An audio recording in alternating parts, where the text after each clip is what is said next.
2003 жылдан бүгүнкү күнгө чейин 6 президент, 100дөгөн депутаттар алмашты. Бирок тилекке каршы ак суу окуясына саясий баа берилип, укуктук баа бериле элек. Ак суу окуясын сиз айткандай эскерип гана коебуз, ошо менен чектелебиз. Эртеси унутулат. Мени өкүнткөн, кейиткен бир жагдай бар. Билесиздерби? Американын көз карансыздыгы жөнүндө декларациянын авторларынын бири Томас Джефферсон айткан. Мамлекетте конституцияны ар бир 19 жылда алмаштырса болот. Анткени 19 жылда муун алмашат, эл алмашат деп. Кыргызымда жакшынакай сөз бар. 50 жылда эл жаңы деп. Бүгүн ак суу окуясынын 20 жылдык эскерүүсүндө отурабыз.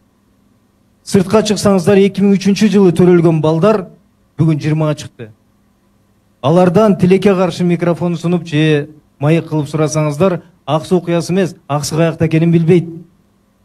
Жада калса, жаңы шайланган парламенттин депутаттарынын көбү ак суу окуясы тууралуу маалыматы жок деп мен билем. Кече Кыргызстанда канча район бар, канча шаар, канча айыл өкмөт айыл бар экенине так жооп бере албаган депутаттар ак суу окуясынын жүргөнүн, процессин, жыйынтыгын билбейт болуш керек. Менин күмөнүм бар. Мына бийлик өкүлү, мамлекеттик катчы, негизги идеолог Сүйүн Сапарбекович отурат. Сизге кулак кагыш кылып, кайгыруу менен тарыхка кайгырып айтам.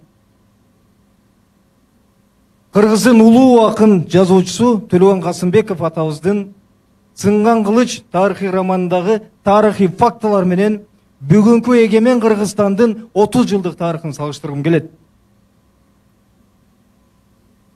Сынган кылычта, тарыхта бул чындык болгон. Так көрсөтүлөт. Нүсүп би Кыргыздын дөөлөтү, баатыры, Шералыны ак кийизге көтөрүп хандыкка отургузган. Шералы Ак Ордодо кошомат айткан көрө албас көпөстөрдүн сөзүнө кирип, акыры Нүсүп аталыктын башын алган. Көп өтпөй Шералыны Ак Ордодон кубалап чыгып, мусулман кул аталык өтөп, Шералынын баласы Кудайырханды хандыкка көтөргөн. Тактыга, бийликке, байлыкка мансырап көпкөндүктөн мусулман кулдун башын Кудайырхан алган. Көп өтпөй Кудайырхандын тактыдан кубалап, Алымбек Датка Кудайырдын баласы Маланы ханга көтөргөн. Акыры Мала дагы эле көрө албас кошоматчылардын сөзү менен Алымбек Датканы чотондун колу менен алдырган, башын алдырган. Мурдуңа бок сүйкөлгөн кагылайын кыргызым, тарых кайталанган жокпу деп айткым келет. Докем айткандай. Карап көрүңүздөрчү. Акаев өттү, Бакиев өттү, Отунбаева, Атамбаев, Жээнбеков бүгүн Жапаровдун өкүмү сүрүп атат. Бүгүнкү президентти кечээ президентим деп көккө такап, көккө жеткирген саткындар тегеректеп чырмап отурат. Сүйүн Сапарбекович, сизге бийлик өкүлү катары айткым келет. Эртең кылычын кындан чыгарып, мүдүрөсө башын алам деген адамдар абдан көп. Тарыхтан сабак алган жокпузбу? Ак суу окуясы өттү, кийин Жоо Казынын кылабы өттү. 2010 апрель окуясы, мына кечээкү октябрь окуясы. Айтарым, кайрыларым, сөз эркиндигин буубаш керек. Бийлик эл менен жакын болом десе, эркин журналистиканы кыспаш керек. Оюн айтып, чегара үчүн, жер үчүн, бүтүндүк үчүн чуркап жүргөн эркиндикти сүйгөн, демократ болом деген, демократиянын принциптерин сактайм деген жаш муундарды түрмө менен коркутпаш керек, сындырбаш керек. Сүйүн Сапарбекович, ак суу окуясы дал ошого алып келген. Жанагыларым айтты, мына Кыяз агамда өз сөзүндө айтып атат. Ак суу окуясы кийинки 2 революциянын башаты болгон деп. ак суу окуясы эки революциянын башаты болбош керек эле. Ал сабак болуп, бийлик сабак алып, өлкөнү өнүгүү жолуна салыш керек эле. Ылайым өлкөбүздө тынчтык болсун. Бүгүн өтө майдаланып кеттик. Бөлүнүп кеттик, чачырап кеттик. Бир жагын карасаң батышчыл болдук, орусчул болдук, теңирчи болдук, динчи болдук, бийликчил болдук, даканса болдук. Деги койчу. Кыргыз качан кыргыз болуп биргебиз. Мына ошондо өнүгөбүз. Ошондуктан бардыгыңыздарды ынтымакка чакыргым келет. Ылайым эгемен кыргыз элим жашасын, ылайым кыргыз жерим түбөлүктүү болсун. Сөзүм акырында жакшы бир окуяны эскерип, сыйлаган инсанга рахматымды айтып коеюн деп. Бул менин милдетим деп эсептейм.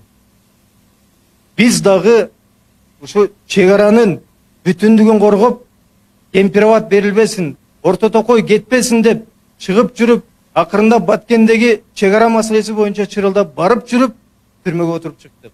Мына ошо отурган жерим 3 метрден 5 метрге чейин эле да. Анан бир эки жагында керебет коюлганда 1 метрден 2 метрге чейин эле. Басууга мүмкүн эмес, ошол жерде 10 ай жаттык турбай. Бир күнү эшик тарс ачылды.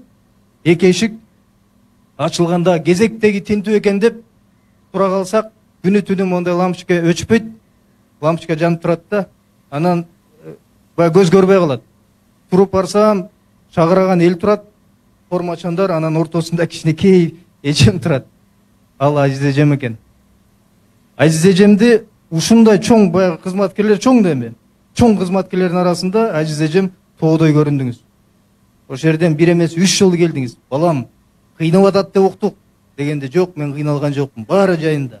Баары сонун дедим. 3 жолу келип 3 жолу дем бердиңиз. Сизге рахматымды айтам. Ыраазычылыгымды билдирем. Эмнеге муну айтып атам? Анткени ак суу окуясында дагы, Жоогаз инкылабында дагы, Октябрь революциясында дагы, мына 7 апрелде дагы Азиз эжелер алдыда жүргөн.